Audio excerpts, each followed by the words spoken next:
Hi, I'm Kim Hicks. I'm one of 5 point-of-care coordinators here at the hospital. Our office is located here at the Colby campus, right upstairs from where I'm currently at in the MOB. We are on the first floor. I always like to let people know that, so if you're at the Pacific campus, it does take us a little longer to replace meters, so keep that in mind because all of our replacements are actually here at the Colby campus. So today I'm going to basically walk you through how to use our glucometers, and by the end of this you should be able to run QC on the glucometer as well as patients. You should also be able to understand when to perform QC, some basic troubleshooting about the glucometer, and then also explain when, how, and with what to disinfect the meters with. So here at the hospital, when we first log into a meter, you're going to turn the meter on and then you're going to scan your badge. On the back of the badge, there is a barcode that is associated with your badge ID number. And so the paperwork that you will be filling out after you've completed this video, there is a badge ID box for you to fill in. It is the number that is found on the middle of your badge.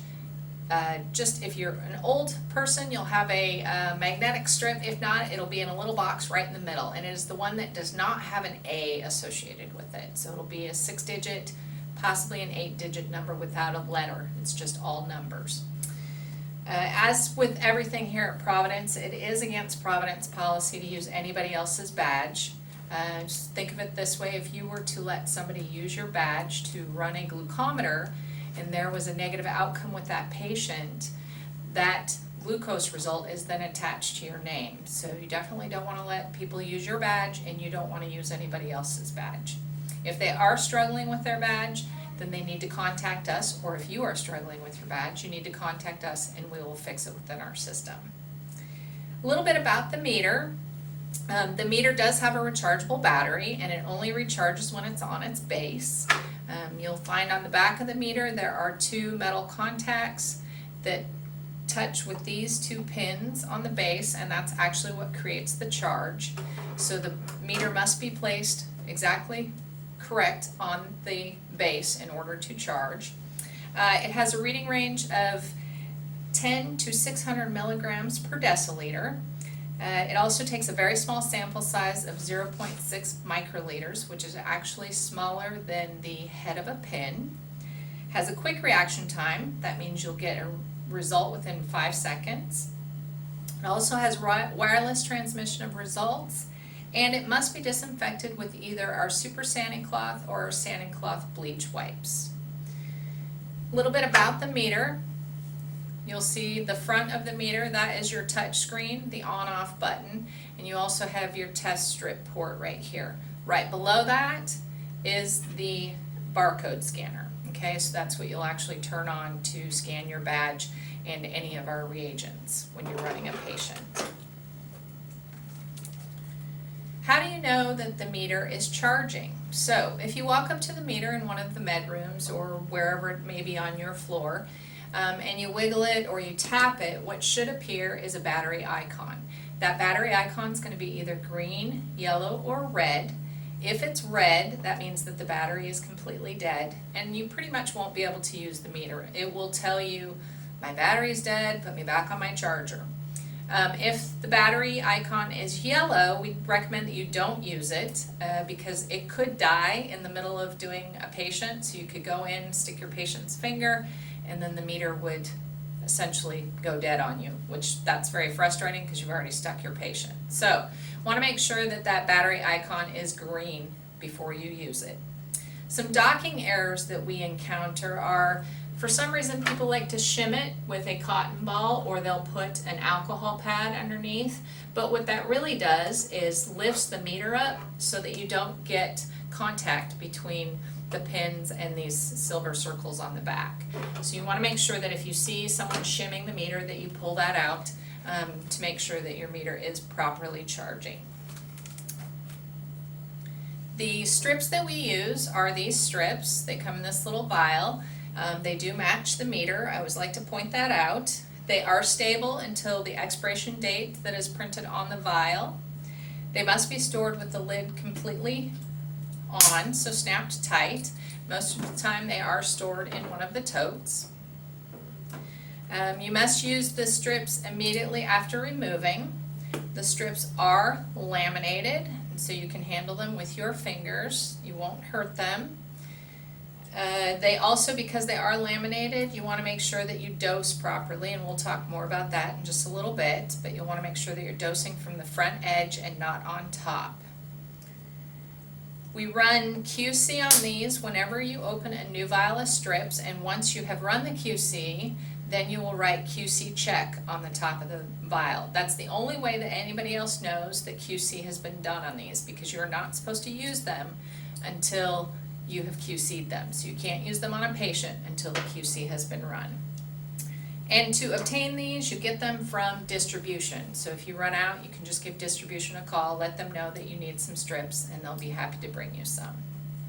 The QC that we use are these two vials here. We've got a level 1 and a level 2. We run QC every 24 hours on every meter. We have what's called QC lockout, so the meter won't let you run a patient until you've run that QC. When opening the new strip vials, we run QC as well. We also run QC if you walk into a med room, or perhaps if the vial was left in a patient room and it was left open, you can run QC on this vial of strips. If it passes, you can use them. If it fails, you'll need to throw the entire container away and get a new one. Also, every now and then up on the floors you might see where we get two different lot numbers. So you may have been the one that ran QC, so you know QC has been done, but all of a sudden you've grabbed a new lot of vials, or a new vial of strips, and it will prompt you to run QC again. It just means that more than likely you have a second lot number. Doesn't happen often, but just something to be aware of. And then the QC solutions expire every 90 days. So these actually come from point of care. We deliver these, and they come with the actual expiration date on the side of the vial. And so whoever runs QC on the unit, usually when they're running QC on the instruments, they replace it out at that time, okay? And like I said, if you need to replace those, more than likely you won't ever run out. You may accidentally toss one in the trash. If you need a replacement, just call the point of care office. So those come from point of care, the strips come from distribution. So the proper dosing technique for the meter is, we want to make sure that the meter is held horizontal, or that you're dosing it with a downward position if you're going towards the patient's finger. You never want to dose it at an angle such as this, because you could be in jeopardy of contaminating your port with fluid. And if that port gets contaminated with fluid, we have to pull these out of service and replace them. They are about $700 a piece, so we want to be very cognizant of that and using our equipment properly. The other thing is, you'll want to use what we call the KISS technique. So you will install your strip into your meter, and you will literally come to the front of your strip just like this, okay? And then you will dose it that way. If you're going to your patient finger, you can dose it like this, or again at this angle, all right? Some strip dosing errors that we have encountered are trying to dose the strip before you insert it into the meter. These are pretty small, so make it easy on yourself. What I tell people is use this kind of as your handle, right? Make sure your strip is in there before you dose your strip. Not waiting for the drop icon to appear on the screen. That's a very common one. You'll notice when you do your direct observations, just follow the screen, exactly what it tells you to do. It'll tell you every step of the way. Using too large of a dose, or applying the dose to the top of the strip instead of the front of the strip, as I mentioned earlier.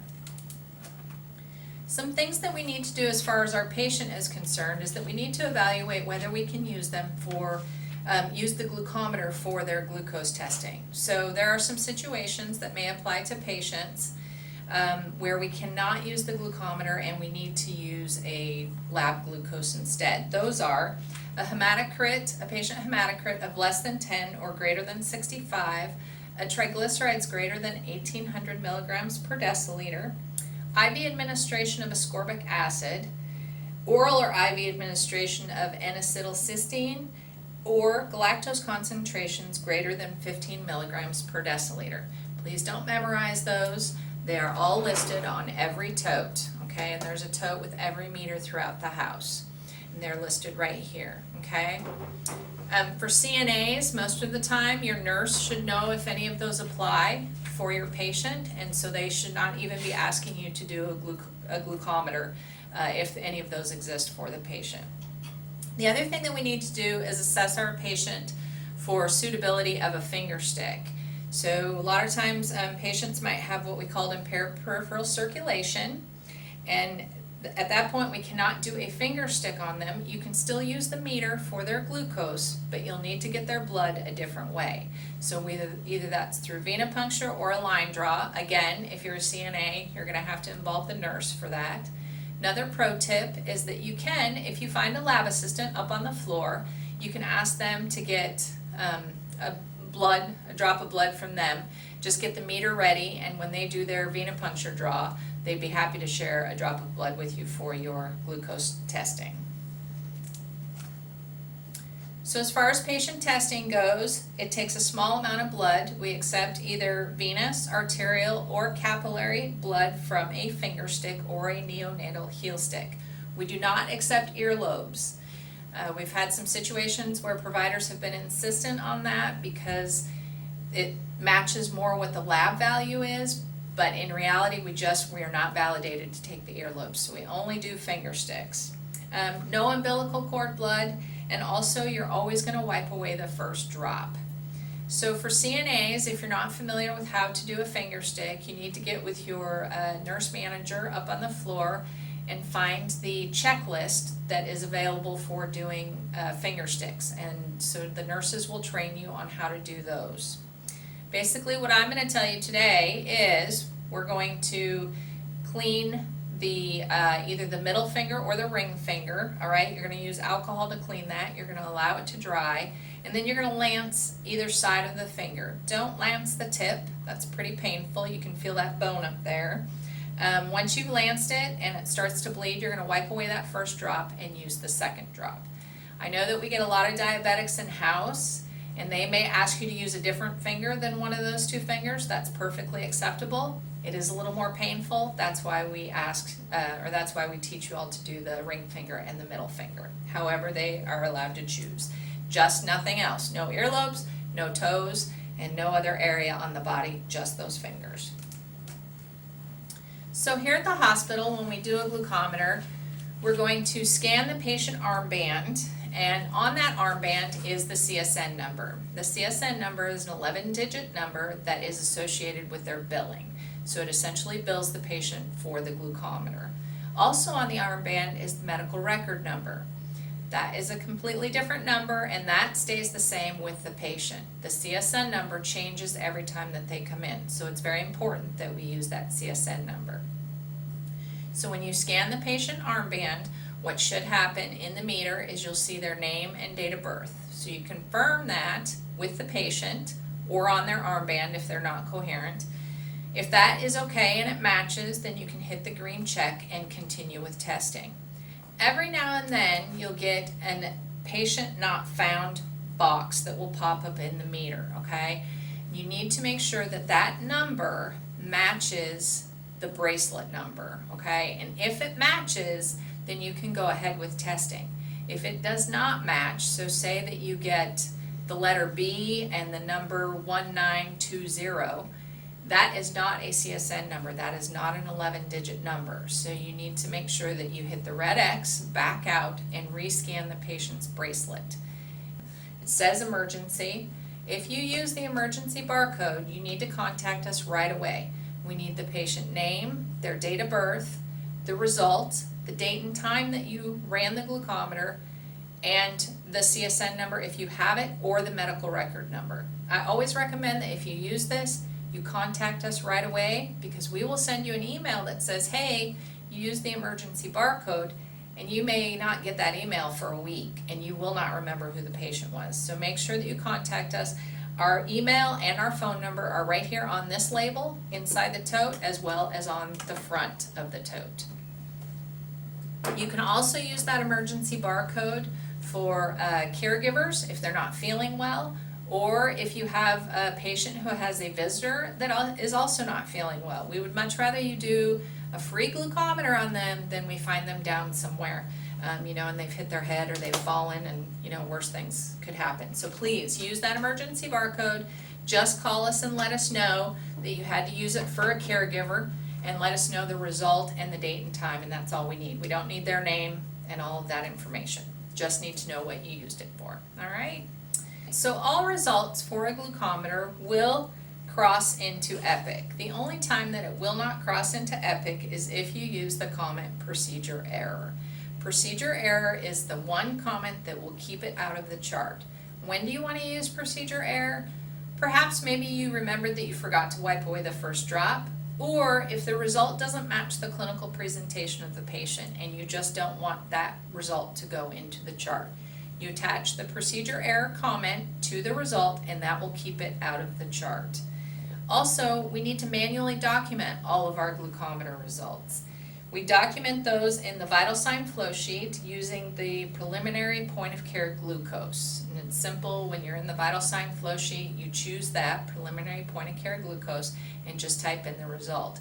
We do this because it can take between 30 to 45 minutes for those results to download into EPIC. Also, consider if you've used the emergency barcode on a Friday evening, it'll be Monday before we're back in the office, and so that result will just sit on our side until we are able to fix it. So you want to make sure that those glucoses are documented in the patient's chart. Also, if you're going to repeat a glucose, you want to make sure that you do that within 10 minutes because that prevents a duplicate charge to the patient. So when are you going to repeat a test? You're going to repeat a test if you get an error code on the glucometer. You're going to repeat a test if it's outside the measurable range, so if you get a low or a high, or if, as I said earlier, that result just doesn't match the clinical presentation of the patient. So the meter does measure from 10 to 600 milligrams per deciliter, as I mentioned earlier. If you get a low on the meter, and it will say low on the screen, that means that your result is less than 10. If you get high, and it will say HI, that means that your result is greater than 600 milligrams per deciliter. If on the repeat for the high, you get a second high, so it's still greater than 600 for the second time, you're going to order a glucose recheck, all right? The glucose recheck, there are two things about the glucose recheck. It does not produce a charge to the patient because you've already done a glucometer, and we just don't have an actual number, so we don't want to charge the patient for it. And then the other thing is it sends that order superstat to the lab, and the lab assistant will come up and collect blood to run down on the chemistry analyzers in the laboratory. Critical values and reference ranges. So again, I don't expect you to memorize these. They are all within the meter, and the meter will tell you if your result is critical or if it is outside of the reference range. But I do want to review those right quick with you. So reference ranges, 0 to 2 days old is going to be 45 to 90. 2 days old to greater than 18 years old is 60 to 100. So that's what your normal glucose looks like. For critical values, 0 to 2 days is going to be less than 40 or greater than 300. 2 days to 1 month is less than 50 or greater than 300. And 1 month to greater than 18 years old is less than 50 or greater than 400. Also remember that you don't need to repeat critical values unless you don't trust that result. Then I would go ahead and absolutely repeat it.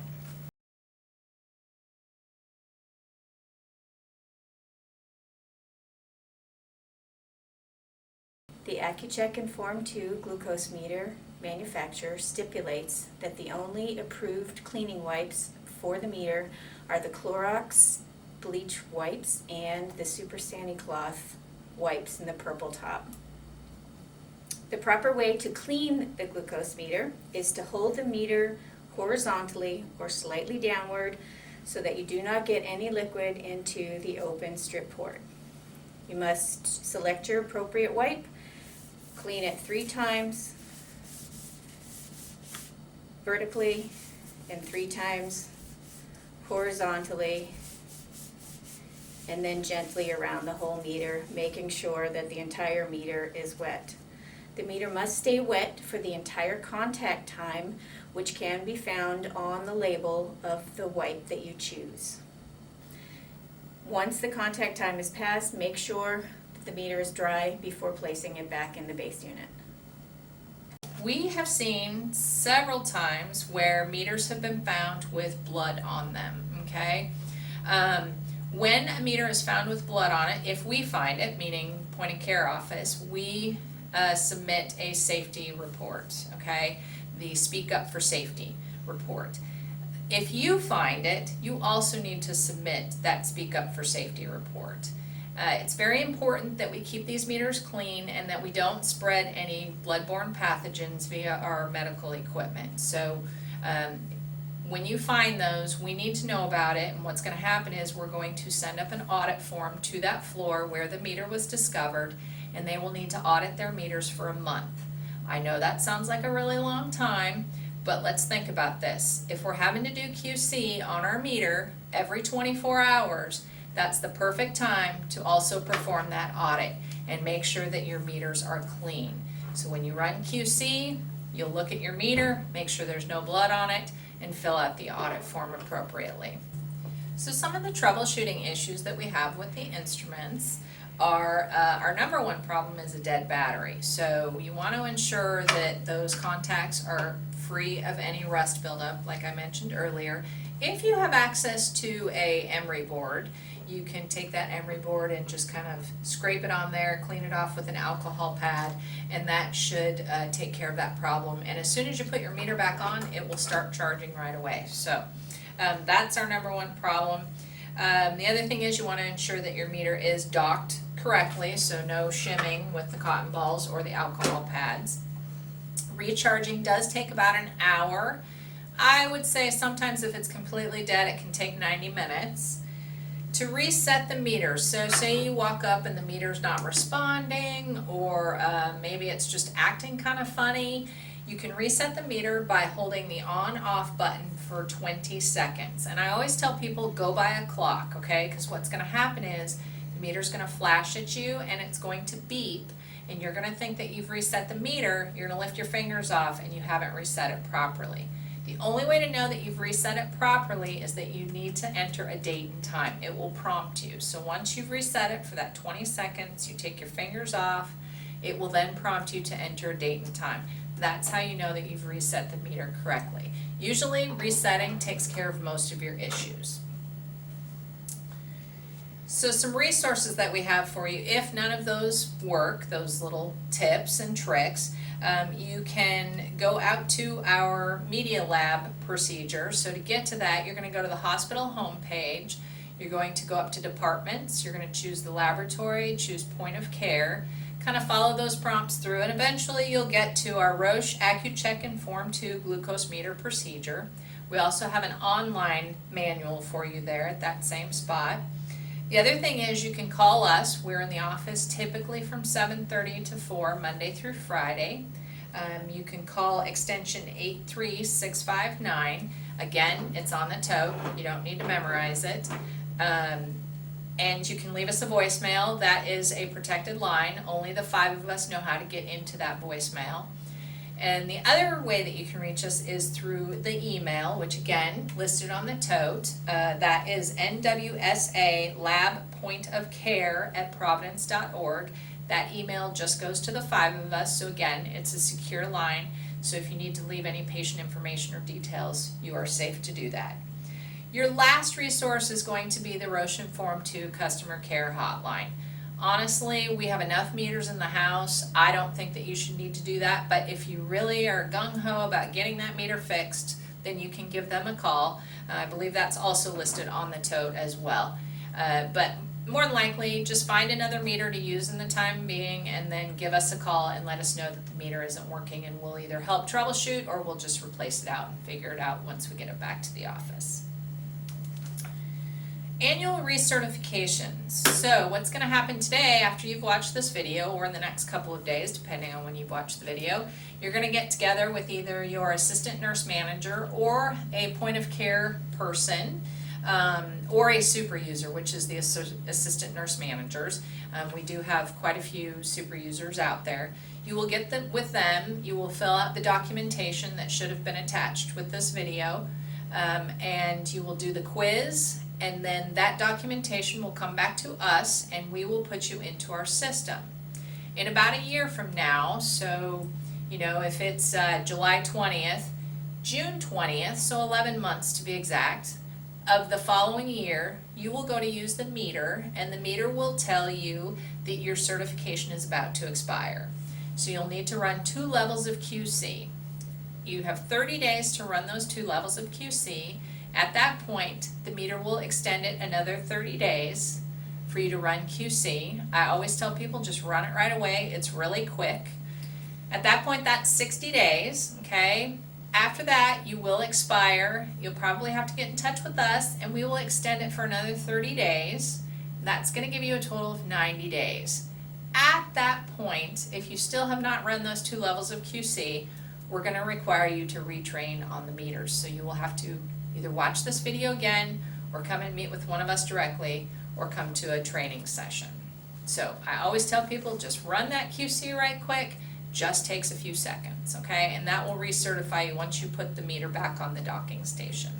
The other thing that happens annually is we send out a health stream that will go out to everybody. There is a quiz associated with that health stream.